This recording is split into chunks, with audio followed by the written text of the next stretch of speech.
Shocked new video of still water sold in Johannesburg stores made from the toilet water. Watch, factory caught producing fake bottled water. An estimated R8 million worth of fake bottled water was uncovered in Johannesburg. Investigations surrounding a factory found to be producing fake bottled water continue. The factory was raided in November last year. According to a video, the water was being bottled in a factory in Johannesburg from toilet water.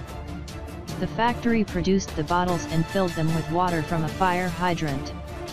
Police spokesperson said, no arrests have been made and investigations are still ongoing.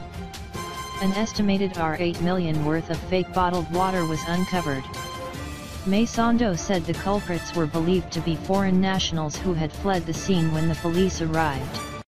Manufacturers of authentic bottled water have advised the public to always purchase water from reliable sources.